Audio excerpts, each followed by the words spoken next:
Tensions began escalating as Israel and Lebanon's Hezbollah, an Iran-aligned group, exchanged violent blows. Hezbollah launched explosive drones and missiles at Israeli positions in response to Israeli airstrikes in South Lebanon. This conflict resulted in casualties and destruction on both sides, claiming over 120 lives in Lebanon and 11 lives in Israel. Hezbollah launched dozens of rockets at Israeli artillery positions in response to Israeli military strikes in southern Lebanon. Israel retaliated with airstrikes in southeastern Lebanon. The situation became even more complex when Iran responded to an airstrike on its Syria consulate. Israeli officials warned of potential Iranian attacks and prepared to defend themselves with the support of the United States.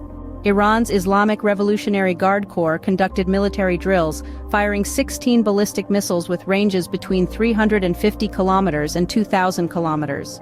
This exercise, named Great Prophet, was a response to perceived threats from Israel. The drills aimed to showcase Iran's missile capabilities and deter any potential aggression. Iran spotted drones and fired air defenses at a major airbase and a nuclear site near Isfahan. This incident occurred amidst heightened tensions, with reports of explosions near the airbase. The United States received information from Israel about the attack, but denied involvement in offensive operations.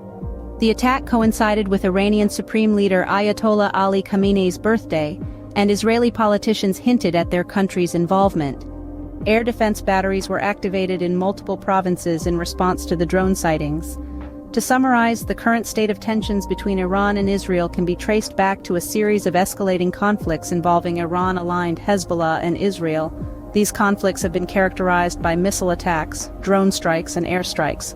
The situation reached a new level of intensity with Iran's recent firing at apparent Israeli attack drones near Isfahan airbase and nuclear site, an event that has raised international concerns and fears of further escalation.